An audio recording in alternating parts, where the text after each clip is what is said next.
on March, April 5th, 2018. Roll call. Paul Filicetti. Here. Steve Adler. Kathy Bickenhauser. Here. Julia McCarthy McClaverty. James McDonald. Here. Solomon Martin. Here. Joshua Polaroin. Jolene Brink. Here. Bruce Harrelson. Here. With 7 members, we do have quorum. 2 members absent. Both alternates will be voting tonight. Okay, thank you. Approve the minutes of the March 1st meeting. Has everybody reviewed those, and any corrections or comments?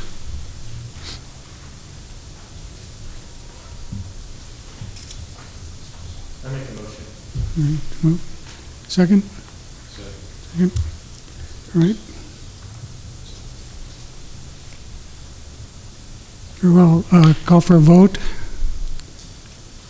All in favor, say aye. I guess we can do it. All in favor, say aye. Okay, all right, thank you. All right, new business, or excuse me, public comment. Is there anybody here that wants to make a public comment other than what's on the agenda tonight? No? Okay. New business, presentation from John Sand on he's the intern for the MDA and downtown and heritage planning, so he's going to give a little presentation. So, Thank you.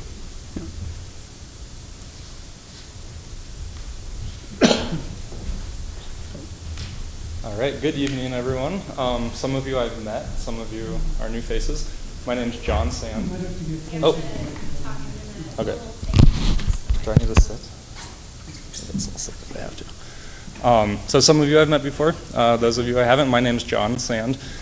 I'm a graduate student at the University of Montana. I'm in the geography department, and I'm concentrating in community and environmental planning. I'm interning with the MDA this spring and summer, and we're putting together some historical guided walking tours for the City of Missoula. And so tonight I'd just like to kind of take you through our plan over the next few months and future plans of what we hope to accomplish. So phase 1, Emmy's put together a downtown heritage program prospectus, and the main goal of this is to create a comprehensive integrated program for promoting the heritage uniqueness of downtown Missoula and to engage Missoulians, civic groups, downtown businesses, property owners, and fostering cultural identity and promoting heritage tourism. And there we have a cool photo of the Florence Hotel back in the day, some Model Ts. So the reason why we're doing this, we want to continue recognizing how a variety of places, buildings, streets, and neighborhoods combined to reflect the town's history and the sense of place to its residents.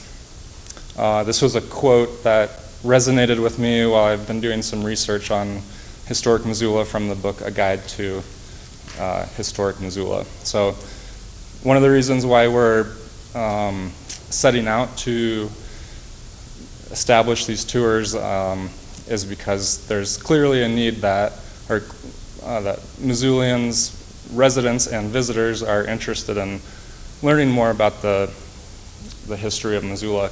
This fall, I'm sure most of you are aware, there was the Unseen Tour that was put together, which over 1,000 people responded to, which was really exciting, and so we want to take that energy and continue it. So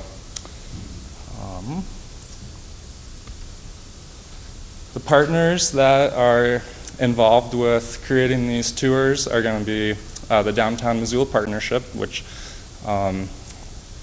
is who I'm technically interning for, but I feel like this is clearly a collaborative effort. The Historic Preservation Commission, love you. Historical Research Associates, and a key part of this will be building landlords, business owners, City of Missoula and County of Missoula are also very supportive of this effort. And also, if you have any questions during this, feel free to ask. I don't mind a dynamic conversation. I'm sure you all will have a lot of feedback too for this, which I look forward to hearing about. So the tour themes that we are going to offer this summer, starting in early June, will be, we kind of made some names for these for marketing purposes. First one will be basements and back alleys, so we're going to take folks down to the Hammond Building, Florence Hotel, and the Elks Lodge. The first two on that were the destinations on the tour this fall, which were very popular, so we're excited to continue offering folks access to those buildings. And then we'd like to offer an architectural details tour, which could include a lot of things: building styles, influential architects, historic preservation, and then river walk history, which will let people know about natural and native history. This is kind of cool also because there's a lot of history about the bridges and rail systems of Missoula. And I'm studying transportation in my grad program, so I'm kind of excited about that because old transportation is pretty cool. Future tours that we hope to include in the program will be cemetery, haunted lantern tours. Cemetery tours have been offered in the past and they've been extremely popular, so that's something we want to include in the future. I believe beer and distillery tours will also be popular. A lot of cool historic, prohibition stories there, and then also as you can see, there's the Kettle House. It's a lot of cool current history with that topic.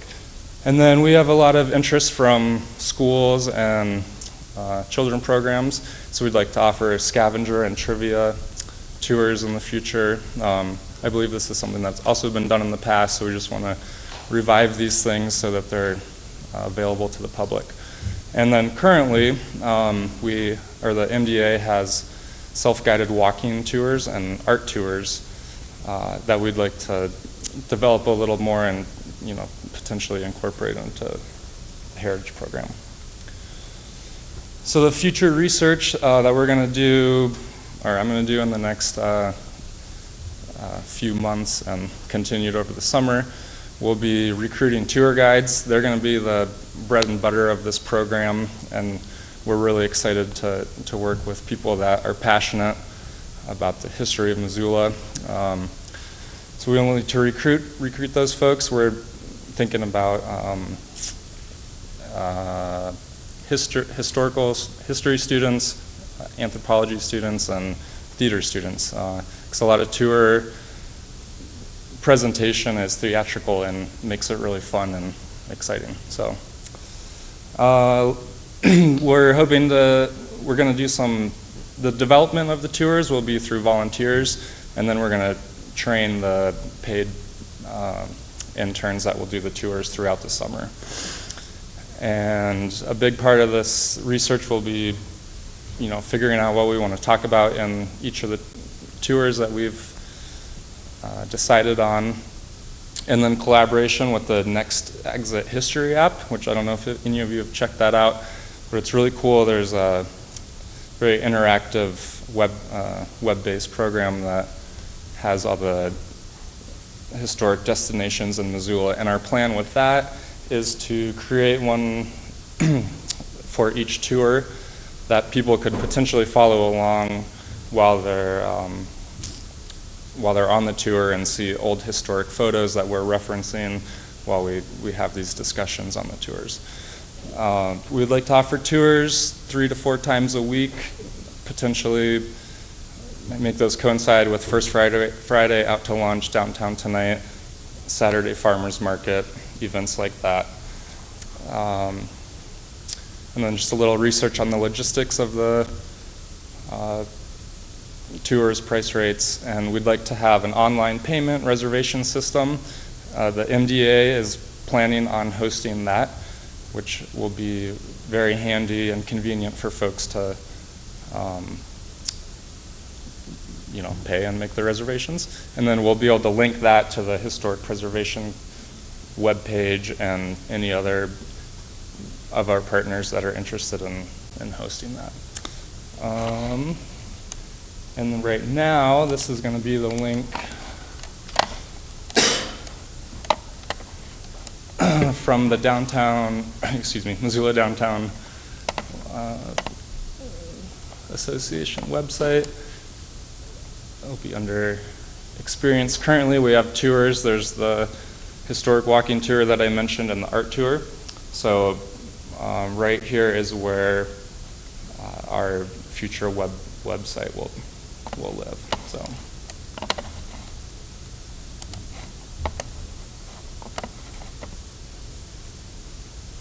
Part of our tours and discussions will be walking through some of these places where we can have pop-up museums, which are really cool because they're an opportunity for the community to be a part of creating the exhibit. And you can put a call out to folks, and you can select a specific theme. So if it's historic train pictures, I don't know. See what people have that they just might have in a bookshelf that they could bring and be on exhibit. There will also be a space in the basement of the Hammond building, which is cool because we will be able to do that right in June when we kick off the tours. And this will just be a space to take folks, and maybe it will happen on all the tours, but they'll be able to view artifacts that we've collected from historic Missoula. So the future of this program, the Heritage Program Tours, is just one part, but it's the part that folks have a lot of passion about and are excited about, and there's a lot of interest from the community. And in addition to that, we want to collaborate with the Missoula Wayfinding Project, which is, again, just fostering the idea of the importance of downtown and how that's related to culture, which brings me to the creation facility, which would be a story collection, like StoryCorps facility in the future, the new library. And that would be a space where folks could come and share their memories of historic Missoula.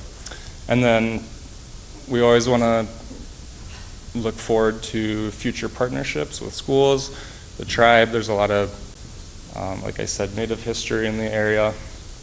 And schools will always want to provide opportunities for them to be involved. And then anyone else that has interest in preservation and cultural awareness of Missoula. And here's my sources. So, thank you.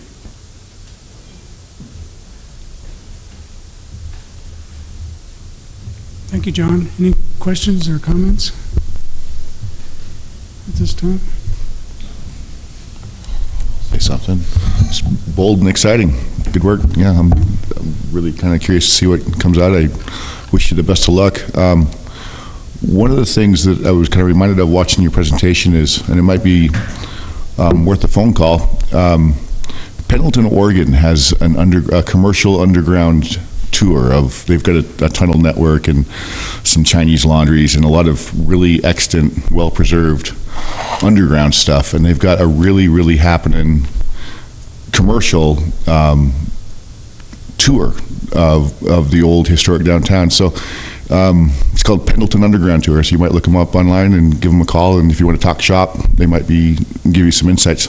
Cool, awesome, thank you. I wasn't aware about that. Anybody else? I would just like to add, John, thank you. You did a great job. What this is an entirely new program for Missoula and downtown Missoula, and what we're really hoping to do is tie together a lot of the partnerships that we've made over the years and create one holistic program. And a lot of that has been responding to the community, and the community letting us know that they want this service and they want a place to go and interact with our heritage and our culture for downtown. And that's something we've never had before. We've never had something that's actually scheduled and regular. And so we're hoping to build this in response to that and build all the partnerships together. And it's a huge endeavor that we're working on, but I think it's been shown that it's needed. And if anyone wants to help or lend a hand or lead a tour or have photos or anything, just let us know. It's really exciting. It's been really, really fun. And the Missoula Downtown Association has been incredible, housing John and donating funds and doing fundraising and planning and hosting the website and reservations. So this is a very big thing that's happening for downtown Missoula. And thank you, John. You're working really hard. Thank you. All right, thank you. Okay, the next business is a presentation, the fairgrounds. Paul?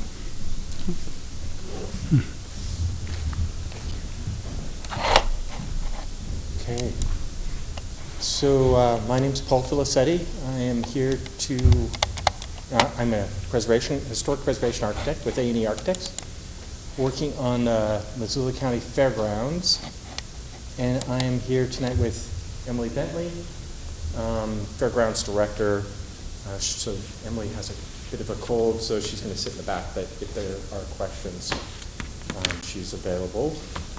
First, I'm going to hand out a couple of things. Actually, just one handout here. I'm not going to go through this in its specifics, but it's just for your information, kind of informational purposes. This is what we're calling a measles chart of the design guidelines, kind of the status of the existing historic buildings on the grounds. I have a couple more.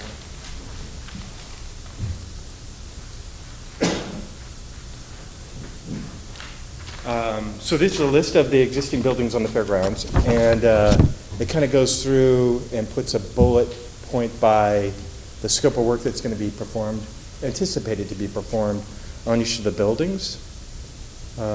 This is all based on the National Register of Historic Places nomination for the Missoula County Fairgrounds.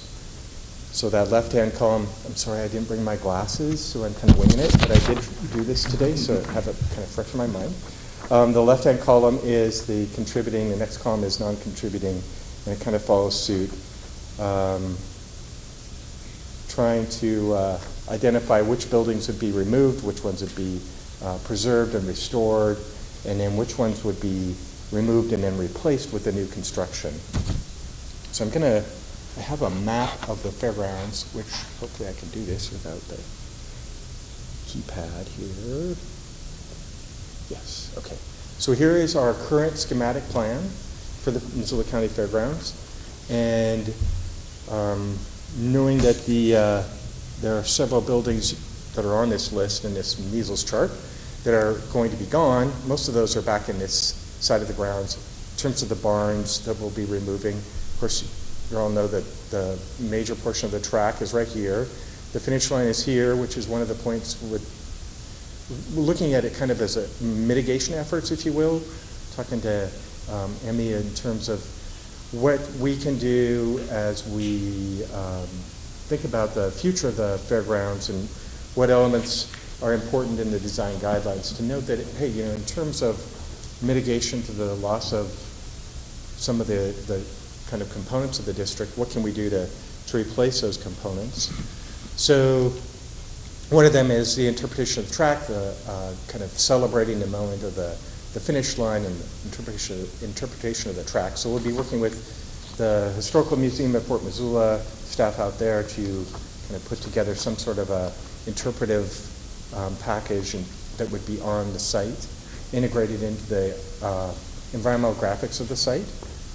And then celebrating that, like as I said, celebrating that finish line with some kind of component, whether it's a public art piece or, again, additional interpretation is still undetermined, but knowing that that is a part of it. In conjunction with the removal of the buildings, we've already been going through kind of a historic American building survey type, HABS type documentation of the buildings that we're planning to remove. So gone through and measured them and done kind of a fact sheet on each one of them, and that will be archived with the Historical Museum at Fort Missoula as well, so they'll have that information in the future. And with that, it's allowed us to go into each one and kind of analyze them specifically in terms of what materials are available inside of them. So as we consider removal, we're really talking about selective demolition in a way, or they will be demolished, but we're going to salvage materials, so there's a lot of reclaimed materials we're hoping to get out of them that would then be used or repurposed into either the restoration of the historic building group or in the construction of new buildings within that historic building group or other places on the grounds. It's kind of undecided, but definitely as we look towards this being what remains of the historic building group, the buildings there would be, those would be the priority for the use of those salvage materials or reclaimed materials.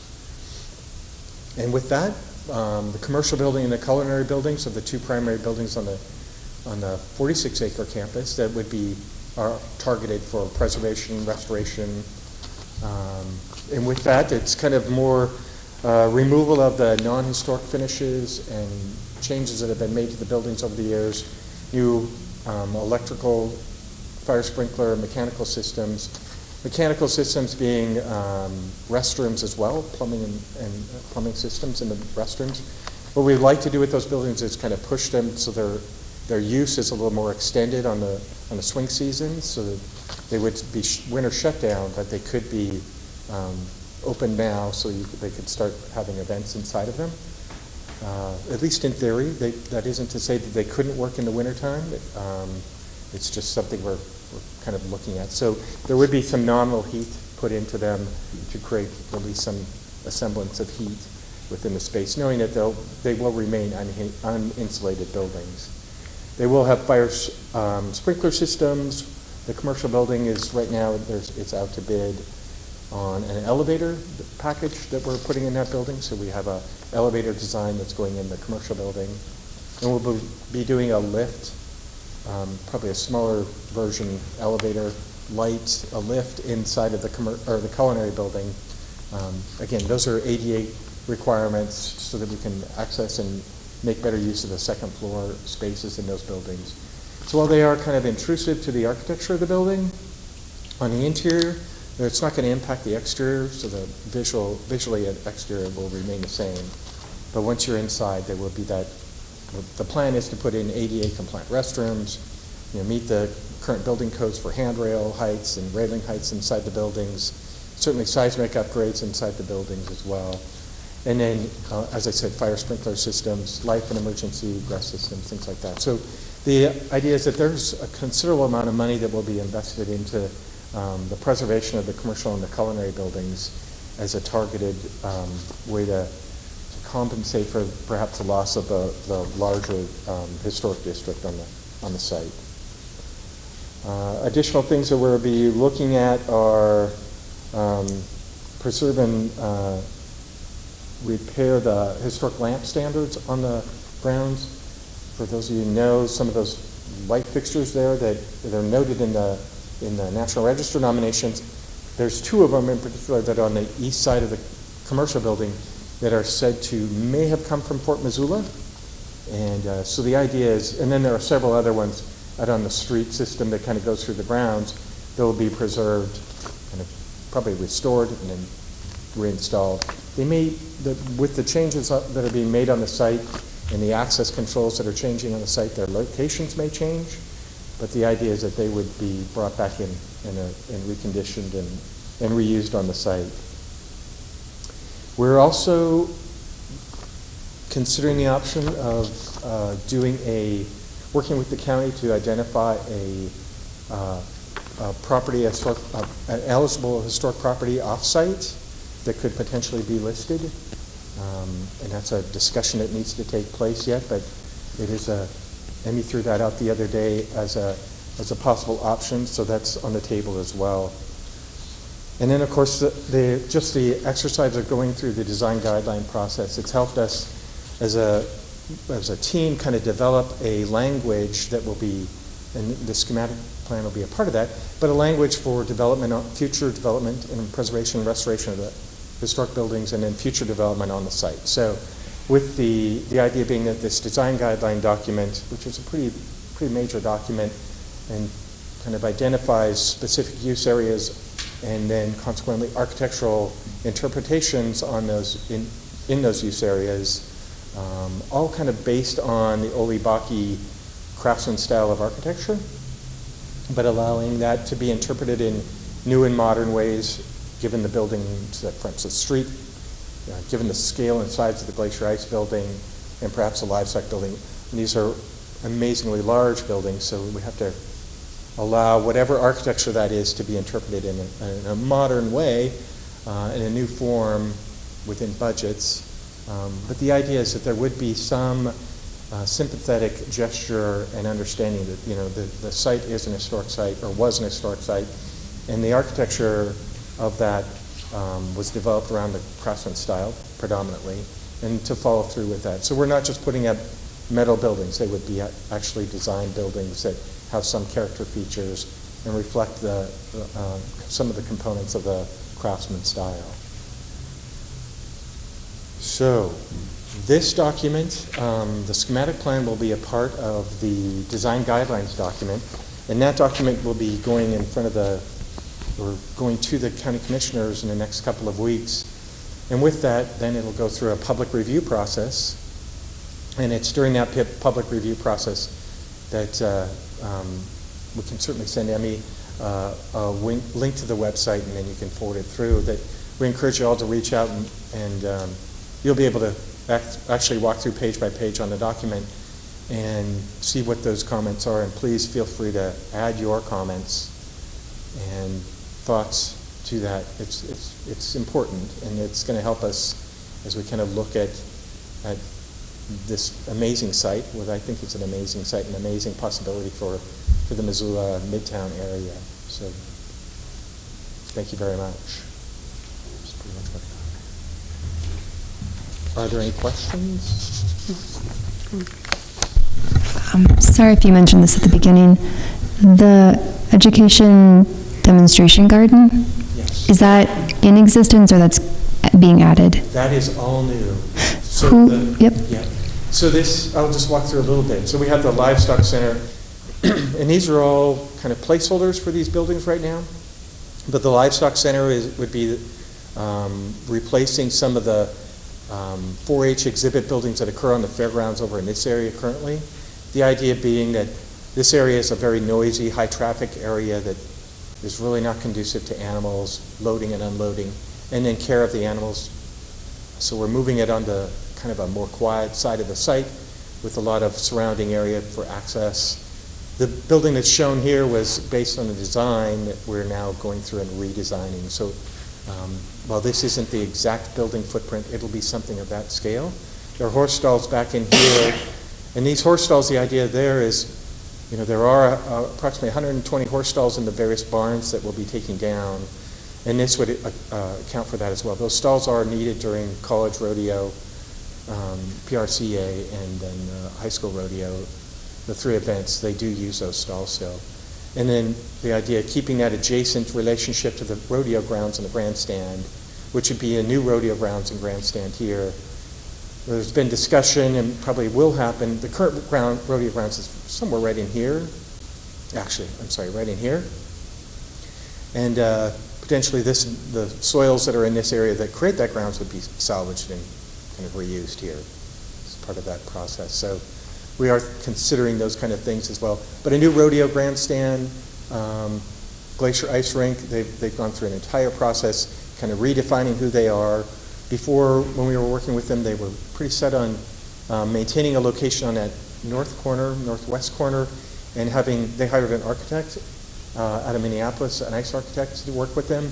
And it was at their kind of analysis of the site and the building that they came to the conclusion that really they needed to move that building. They could not work within this footprint. They needed a new footprint and a new building, a new location. So that was an alteration from the implementation plan to where we are, the plan we did before a couple of years ago. You may have seen it in the paper, to where we are now. And then the exhibit building is really kind of looking at the idea that the existing ice building could be, in part, remodeled, restored, redone, and become an exhibit building, perhaps. So there could be some cost savings there and reuse of that existing structure. The commercial and culinary buildings are the existing buildings, floriculture, and then the office building, building 12 and 15, I believe, are existing buildings. The office building is a contributing building to the district. The floriculture building is not. But both of those buildings will be looked at in terms of what we can do to, again, ADA compliance, fire and life safety, all those sorts of things, fire sprinkler systems as well, but as well as kind of integrating them into the historic district, whether it's colors or window design and patterns, kind of making them a little bit more transparent. Right now they're kind of very dark, kind of closed buildings, and trying to make them a little bit more transparent to work within the site. A new construction here is the concessions area. So there's a concessions booth right in here, the major one, that will be removed, and this new concessions block or concessions area will be developed. That'll incorporate a beer garden, seating area for outdoor eating, something along that line. And then the home arts building up here will pretty much stay in its same use. Again, it'll be treated, it's within the urban, we call this the urban area. Everything that faces the street kind of faces out to that urban core. We're trying to get those buildings to connect to the landscape beyond the fairgrounds. So they're not all just one-sided buildings. They're actually there's a face that faces the fairgrounds and a face that faces the street. So as a pedestrian or someone driving your car, you have a relationship with that building driving down the street as well. So the Building 35 or Home Arts will be redone as well and try and make that connection stronger. And then the big one here is the Learning Center and Butterfly House and Insectarium. So it's the Learning Center is the Missoula County Weed District office building. And then we're working with the Missoula Butterfly House and Insectarium to be a partner within that building. So we'd actually develop, this building's a pretty fascinating building and challenging project to be working on, a pretty exciting project to be working on. But it would incorporate a 2,000 square foot butterfly house along with the offices for the Weed District building. So pretty exciting. And then the rest of that site, that 4-acre site, is a combination of parking either to the east or west of the Learning Center, and then to the south would be the Learning Gardens, which are really directly associated with the education component of the Weed District. So. Yeah, that was my question. I was wondering what kind of partnership was in charge of maintaining the gardens. Yeah. And it sounds like It is primarily the Weed District. There are other partners that are within the Weed District that they're working with. So it's not just them, but they're the primary leader in that. Yeah. Is that fair? Yeah. Garden City Harvest would be one of the partners. Yeah. So. Any other questions or comments? All right. Thank you, Paul. All right. Thank you very much.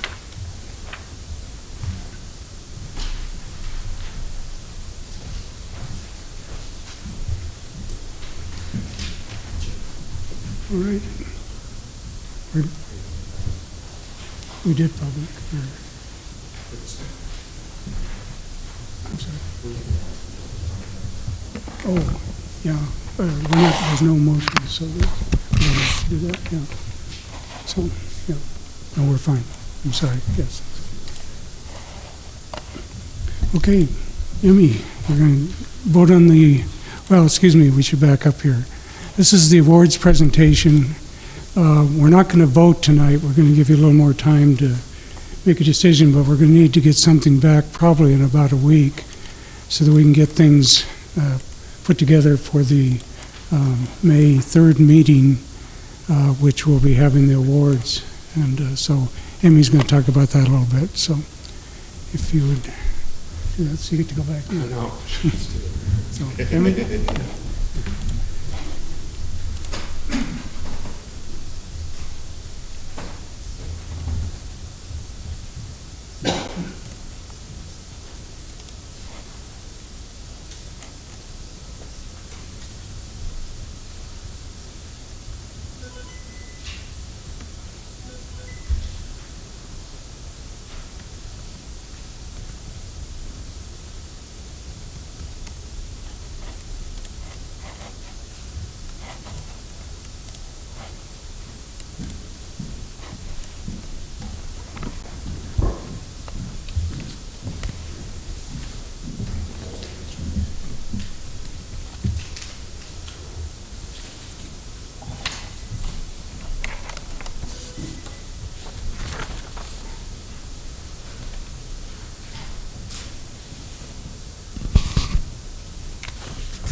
Well, first of all, we received 6 nominations this year, which is a little less than previous years, I think. I don't know, I haven't done this before. We did advertise on the Missoula Current, and we did a banner for a call for nominations. So we have a little less this year to choose from, but I believe they're good nominations. And using the Submittable platform was really helpful. And I was going to walk everyone through that. We have a lot of documentation that was submitted for the nominations that used that platform. I didn't include all of it in the history, so if you have specific questions, I'm just going to run through all of the nominations quickly, but just feel free to email me and I can get that information to you. We had up to 20 pages of documentation for the nominations, so there's a lot of information there, which is great. And I was thinking that what we could do is all present briefly the nominations, and then you guys all have the history here included, and you can go and visit over the next week and then send me an email with your votes by next Monday. So you have a week plus a few days to think about it. And then also in your history, we have last year's nominations too, so we could talk about that if anyone has another one that they would like to think about. So just to recap, the categories this year was commercial restoration, residential restoration, adaptive reuse, compatible new construction, cultural features and/or landscapes, the Dorothy Ogg Award, and the Centennial Award. And the Dorothy Ogg Award is for it's for the specific person who has devoted their passion and skills to historic preservation, and Centennial can be for a person or a group who's done that as well. And then if you're interested, you can go to, well, we have it, if you just go to the link which is on our website where you submit, it has all of the criteria for what each category is. And we went over it last month and the month before that too. So we should have all that.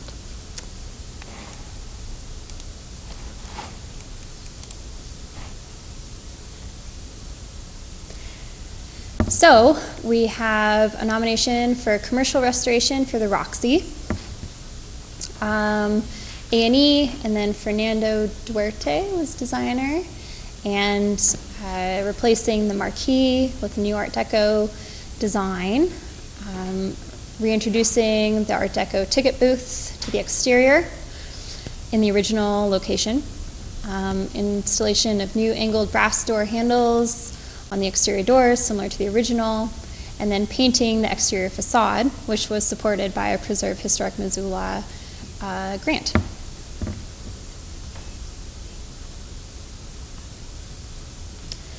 For adaptive reuse, we have Building 26 at Fort Missoula. It was a 3-phase project, and it involved a lot of effort. Basically, it resulted in a partnership of design with SHPO and the HPC. You may remember it if you were here for that permit to come through. It was built during the original reconstruction period between 1900 and 1912. So it has that kind of mission style that's characteristic of Fort Missoula. And the coordination between SHPO and HPC retained the character-defining features of the building and provided opportunities for historic interpretation of the building's history as both barracks and Army offices, which was the original use. And because of the adaptive reuse, they were able to allow up to an additional 60 to 75 employees. And so from there, hope no one gets nauseous as I'm moving around, I wanted to show what our application looked like this year and what the submittal looked like. So we had the questions that we've asked every other year, and then this is what came through, which is really helpful because people could add as much information as they wanted. So we have an incredible amount of information for this nomination.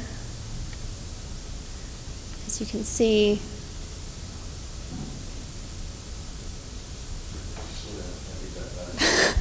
neither can I. And then these were all the documents uploaded for the nomination. Drawings, boundaries, and then you can also upload photos. So these are the photos for that.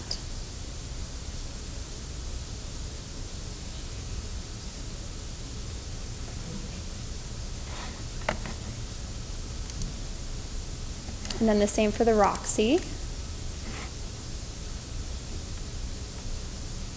And again, I didn't want to have this all printed off for everyone, so I can send links to it if you want to go through everything. But we have all of these documents for the Roxy restoration, and then the photos.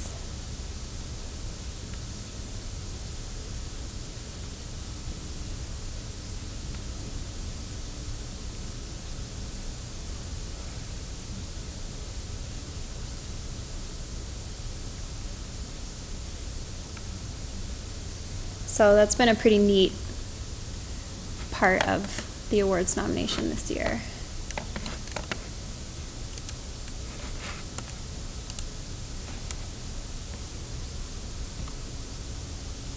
So our next one was the Lincoln Schoolhouse, and this is for Jim Pelger and Jeremy Moran. And this was actually submitted in written form, so we don't have the online submittal, but it did come with a lot of pictures. And you can see in your history what was written, and that was the entirety of the submission, but I do think it's an incredibly valid submission, so something we should consider. And then this also came through the HPC as a permit, so if you want more information on that, I'm happy to provide that too. And so that was adaptive reuse from a school to dwelling units.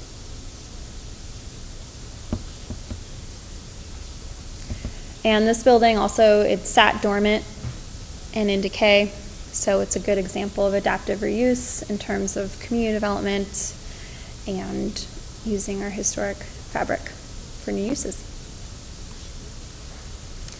So Western Cider also goes along those lines.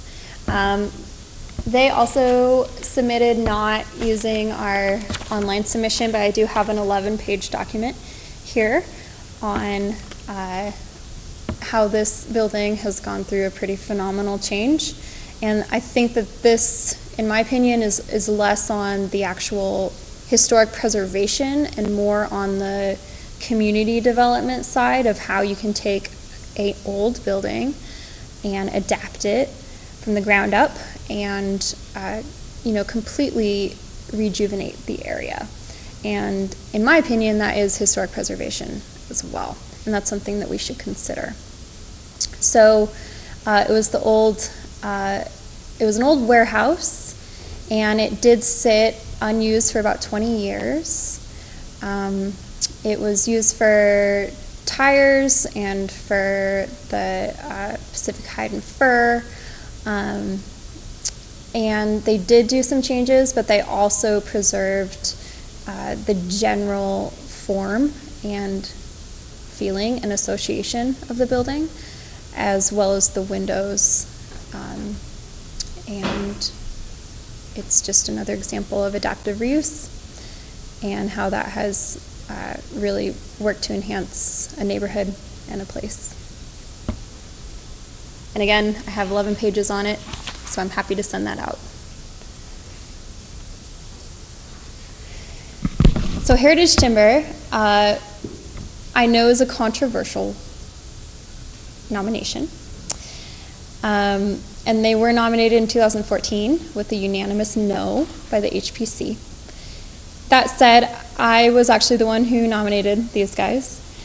And they've actually never, according to the owner, gone out and dismantled a barn or a building just for profit. So that building was going to be demolished, and they stepped in and dismantled it and reused those materials. And they do it in a way that is very community-oriented for Missoula, and that's why I nominated them. It's your guys' vote, so no hard feelings. But it, to me, I think is an interesting case for cultural features and landscapes, because there have been lots of materials that could have gone to the landfill and that are being reused in Missoula today. And their information is just on their website. But I did also include an additional information from an original nomination that was made for them.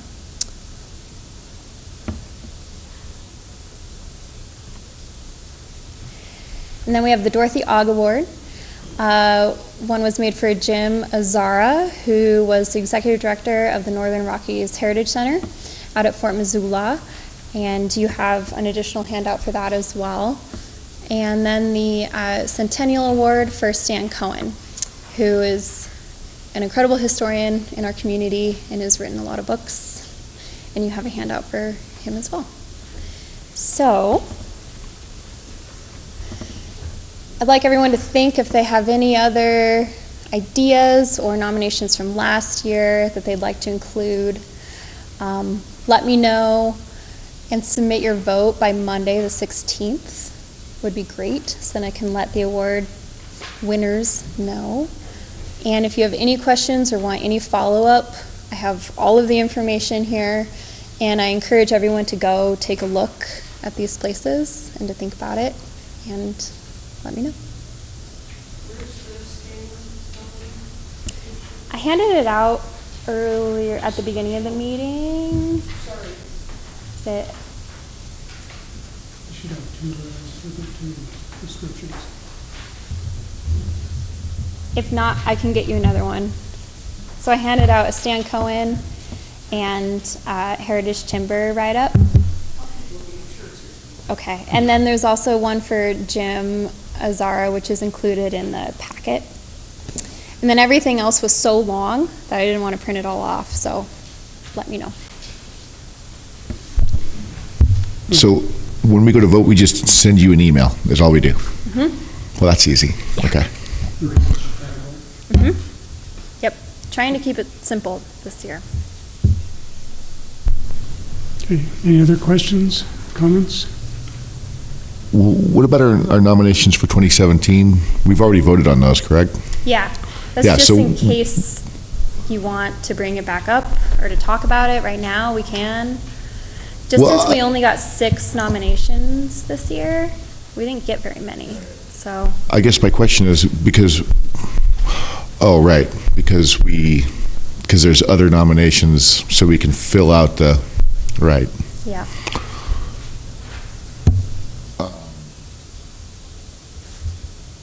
So if we look at this list from 2017, do we know, it probably is, it's on here, who got an award and who didn't? So all of the ones that are listed did not get an award. So I Okay. took away the ones that got awards. Okay, so what we could do perhaps is just, in our voting, we can vote for these as well. Okay, that's easy. Yeah. Right. Any other questions? Okay. I got one more. So we vote for 8 still, right? It'd be great to vote for, I mean, if we don't fill all the categories, or if we don't think that something is right, we don't have to fill that category. Right. And we can talk about that right now, too. Yeah, I don't think we're under any obligation to fill the categories, and I think we fell into that trap before. Right. And I did have a question. I think if we're going to consider anything from 2017, we might want to discuss it now, rather than leave it open, and then we're having a side discussion over here. If you worked on a project, you can't vote on it, right? How have we done that in the past? That's what we've done in the past. That's what, okay. Yeah. Okay. And there you go.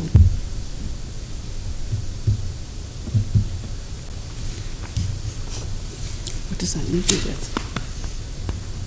So how many projects did you work on, Kathy? No, I know. Yeah, I worked on Building 26. Oh, wait, I didn't take away the Paxton painting. They won an award. That's me. I meant to take that away. So disregard that. Well, I think generally last year we ended up with only 6 awards, and it was based on, we felt those were the ones that were really quality awards that we could give something to. So I don't know if there's any, from my standpoint, I don't know if there's anything from 2017 that I even want to relook at this point. Maybe someone else does, but just to let you know that.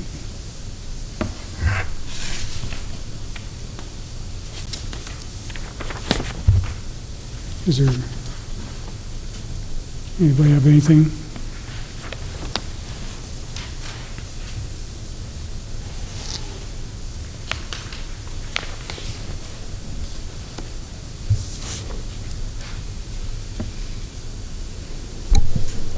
Emmy, could you repeat the categories? Or Yeah. go back to that slide? Oops.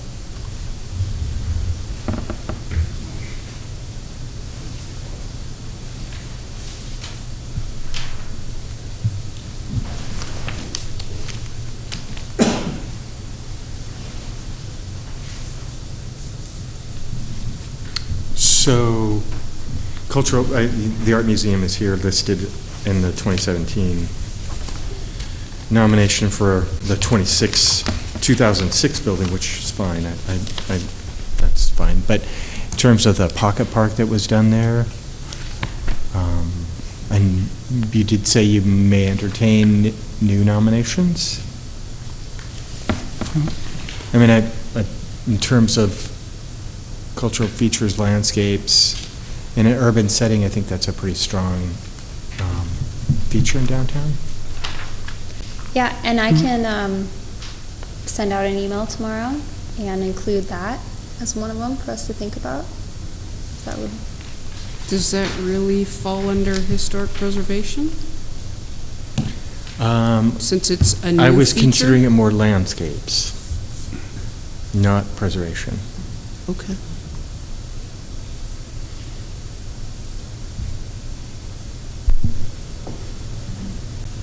I'm just looking through, I'm sorry, am I jumping in? I'm done. Thank you. I guess I'm just looking at the 2017 nominations, and the only thing that really jumps out at me was the Paxton paintings. I mean, I think that was a pretty, So they actually, That was the one I meant to take away. 'Cause they Oh, that got it, already won okay. one. Yep. Okay. Yeah, I thought Yep. that got an award. And then the only other one that jumped out at me was, and there's this note here, is the Rose Building over on the north side. But I kind of remember that it wasn't quite finished, maybe? I'm just wondering, has it been completed? It wasn't in last year. I don't know if it is this year, but we don't have any updates, so, yeah. Yeah, I don't know. I can look into it. Well, if we're voting, it might just have a chance to do a drive-by and take a look at it, and if it is completed, then it might be a good nomination as well. Yeah. They hadn't finished the exterior of the building, they had finished the interior, but the exterior wasn't completed. And so you'll probably see that if it's still the same as last year, so, yeah. Okay.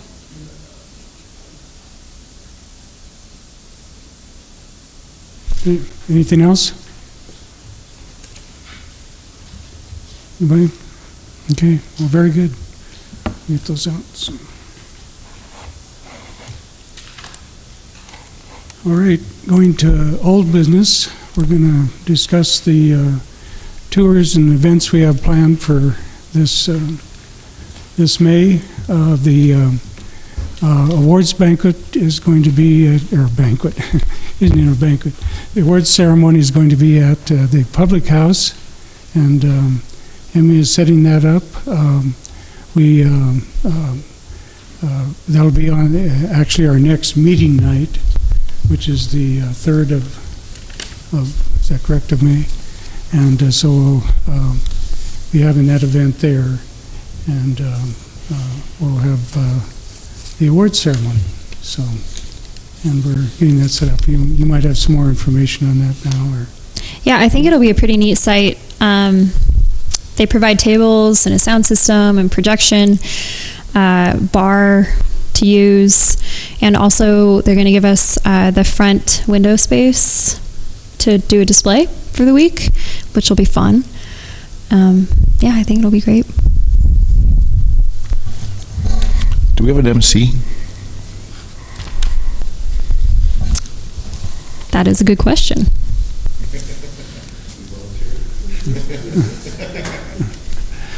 Sure. I mean, if we need somebody, I'm sure we can find somebody. Well, yeah. Well, I'll be doing the awards, so that'll be part of it. But are you thinking of something? I was just curious. I know in the past we kind of just wing it, so. Yeah. We're also going to have Preserve Historic Missoula is going to present the most endangered list, and then John's also going to present the rollout for the Downtown Heritage Program. So we're going to have 3 presentations in total, and I can let Paige talk, but it sounds like Preserve Historic Missoula is wanting to co-partner and go with us on this. So Good. All right. Do you want to talk about the different events we just quickly? Yeah, so for May Historic Preservation Month, we'll have the awards, which will be on Thursday the 3rd. There's going to be a pub crawl, which is Preserve Historic Missoula, on the 1st, so Tuesday. On Friday, putting together a First Friday event, and we're partnering with the Unseen Missoula and the pop-up museum that we're doing in the basement of the Hammond for that. The 12th, Saturday, Jim is going to lead a bike tour, an architecture bike tour, and we're also going to partner with Bike Month, so Missoula in Motion is also going to put that out. So hopefully that'll be a good event. Last year it was great. And then today we talked about how Unseen Missoula, we're not quite ready to unroll a formal Unseen tour. We were thinking of doing that for the 3rd week, but we're not there yet. So we still kind of have an open week for the 3rd week of May, or the 4th week. But one of those 2, we want to hold the Moon Randolph Homestead Workshop for doing structural analysis and getting some architects up there and engineers and partnering for some things that need to happen for that. So we have one weekend which isn't filled right now. And Matt Morgan said he would help with the documenting buildings and as part of that moon roundoff. Awesome. And then hopefully we can get maybe Bruce or something to just help out on some structural work, and anybody else that wants to be involved, Kathy maybe, or whoever that you'll be on projects. So, but anyway, just we want to do, trying to go through that. We had not promised them, but we had said that we could maybe do this as part of their presentation they gave a couple months ago, that we could help them out and maybe look at a couple buildings and do some kind of a workshop for people that are interested in how you do recording and different things in buildings. So that's what we're looking at. And so I guess we just have to determine what's the best day, where it's the third or fourth week. And then... Yeah, I might have one of those weekends for this. Okay, yeah, great. That'd be great. I'm not going to be here, so that's why I'm backing out of this. Yeah, Matt can help and we'll get that all together, yes. Yep. I'm sorry, just to be clear, we had to go to Matt Morgan then to make this happen, or are you coordinating it? Well, she's coordinated, but Matt's going to kind of put together the program and how people can get involved. Yeah, I'm sorry. Because I've been reaching out to several people who want to participate. That's well. awesome. Yeah. Yes. Yeah, please let me know. And then Kathy, if one weekend works better for you or not. Yeah, no, absolutely. So maybe Paul, your people too, just what weekend would work better, the 3rd or the 4th? Yeah.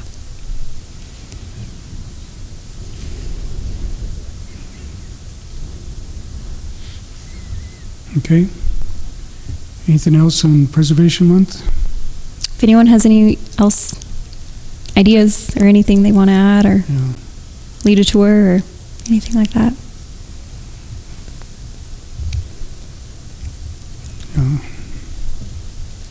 If anybody have to be somebody else, I'm gone the 3rd and 4th. So see if there's something else we want to do. We need to get a poster out here pretty soon, hopefully by the middle of April, so that we can have this ready to go. So if there's anything else people would like to do, we can work that out on that one of those 2 Saturdays at the end of the month. Yeah, it'd be great to have everything cemented by the time that we vote for the award winners, then we can let the award winners know our schedule and what we're doing. Yeah, sounds good. Okay. Any other things on that? All right, preservation plan, really nothing. Education, nothing. Okay, we'll go to Preserve Historic Missoula report. So Paige.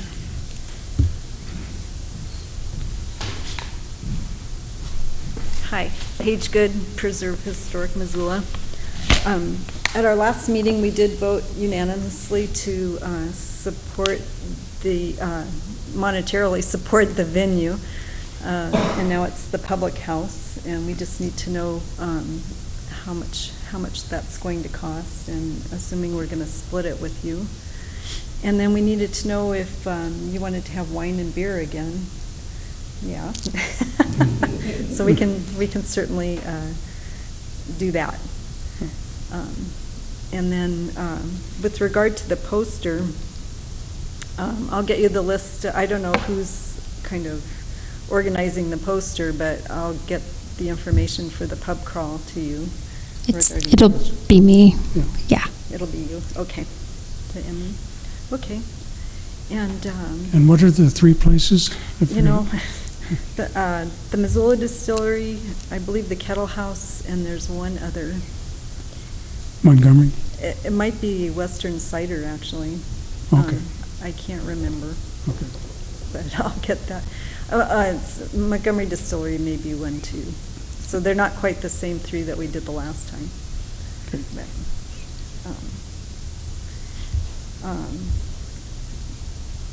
And if there's anything else, if you need volunteers for tours, I haven't heard anything about walking tours this year, just the bicycle tour and the unseen tour. But if you need volunteers, let us know, and we can help out with that too. And we will have a PowerPoint presentation for our endangered list. We have 9 projects on the list right now, and we're just going through the process of reviewing them. We've got to go visit them and take more pictures, but then we'll have that together. And our website is back up. I don't know if anybody noticed it was gone for a week, but we were changing domain ownership, and that took a few days. And the only other thing I wanted to bring up was with regard to the fairgrounds and the maintenance building and our concern about that going away. It appears that it's going to be torn down to make way for your new utilities, but we're wondering, and we'll be writing a letter to the county commissioners regarding possibly salvaging that building and having recommendations for possible uses for it. We just kind of hate to see it go. And so those are the things we've been talking about and working on. And that's all I know. Okay. Thank you for wanting to partner with the awards. Yeah. That's Yeah. very helpful. Sure. Thanks, Paige. All right, staff report? Yeah, so already the CLG grant semi-annual application is due by the end of April. And that includes all of our updates since October. The demo ordinance, that has changed since I wrote this.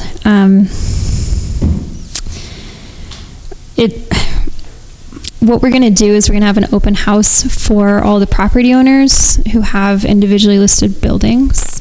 The city isn't comfortable with it moving forward to public comment or to planning board until we have actual comments from the owners of the individually listed buildings as to what they think about these updates. So we're going to have an open house and present it to property owners, and that'll be in May, and then we'll move on to planning board and we'll have a report as to what property owners have said. So that's currently where we are with that.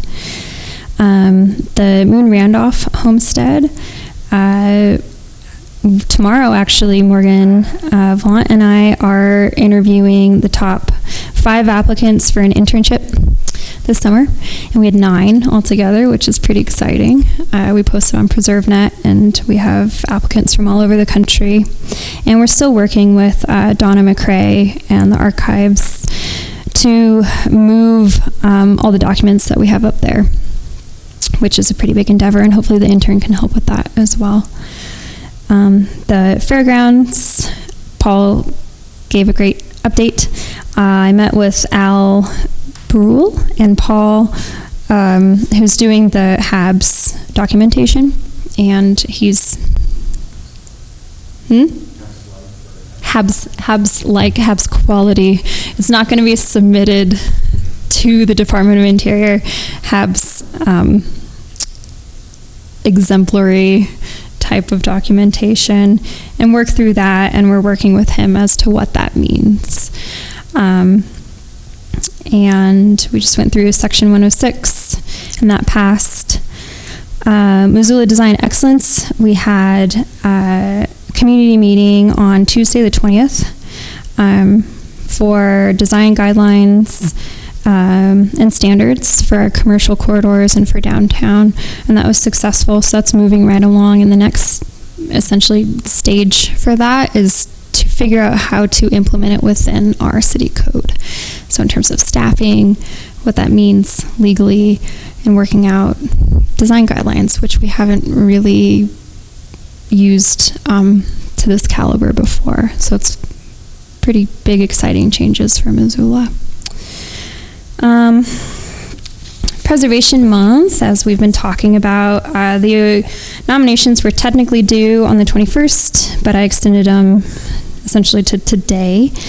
And we did advertise in all the regular places. Talked about the public house and bike month, which we're going to partner with as well.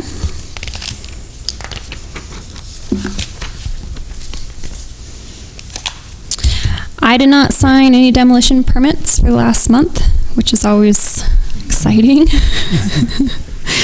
I haven't heard from MDT since last month about the Higgins Avenue Bridge. There's going to be maintenance happening on the Federal Post Office building, just general maintenance as far as their masonry work, which I'm happy to. Oh, awesome. That's great. Still working on the Whitaker Park radio building, and I know that was nominated for a most endangered list, which it is. And I know that Keith Thorokill, who's a volunteer who's interested, met with a mover, not Able Movers, but a different mover last week, and I haven't yet heard how that went, but this mover may be interested in donating his time, which would be really helpful.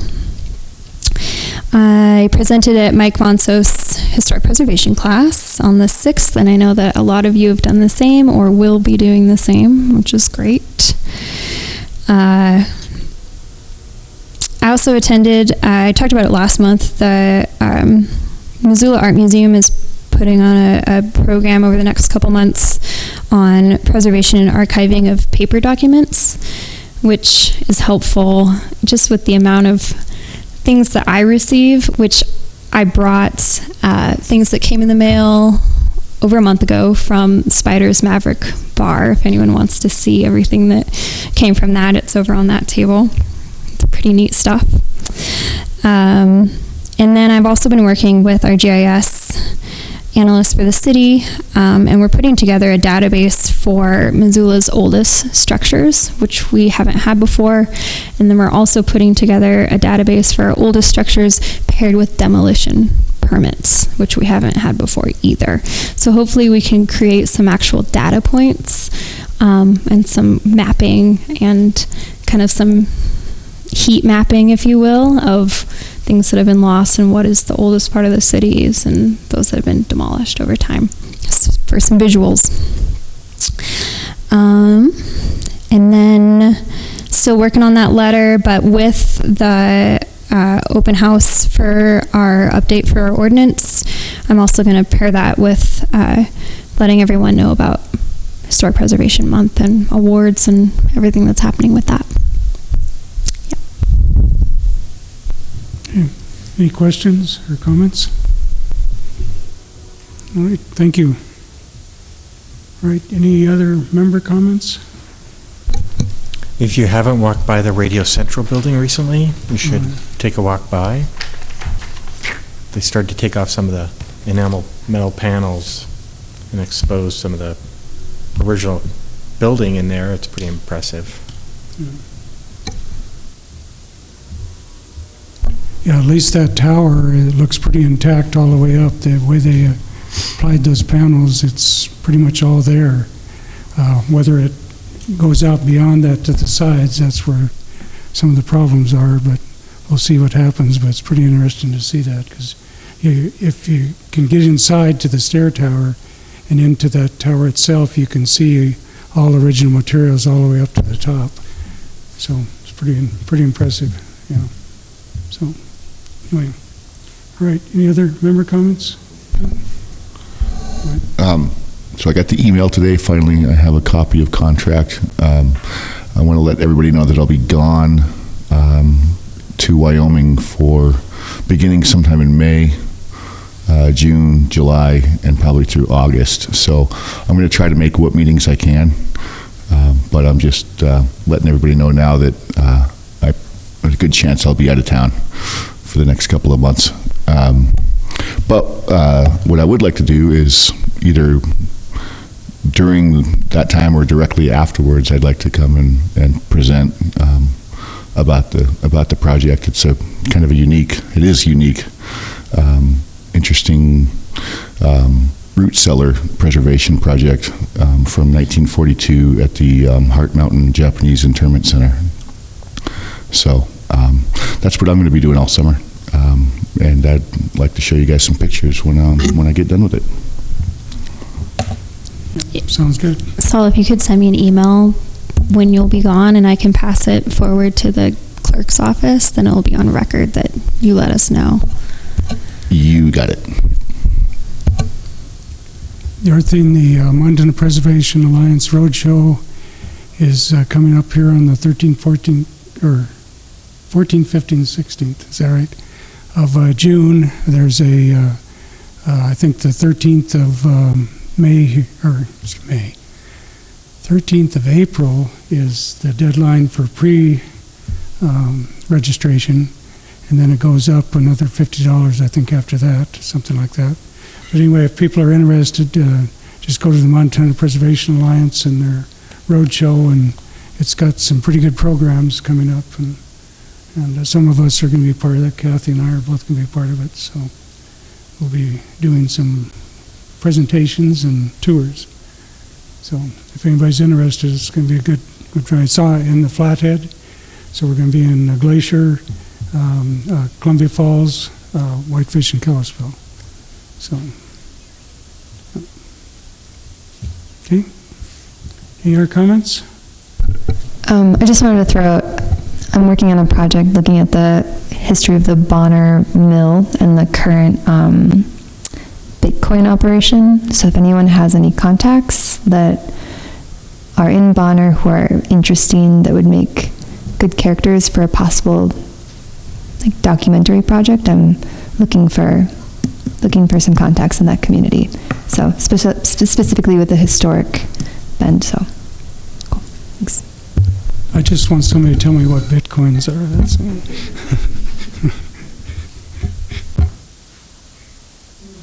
very good. If there's no other comments, then the meeting's adjourned. Oh, excuse me. Just to remind, take a look at everything that came in the mail over there on your way out. It's pretty cool. All right. Okay. Thank you. No other comments. The meeting's adjourned.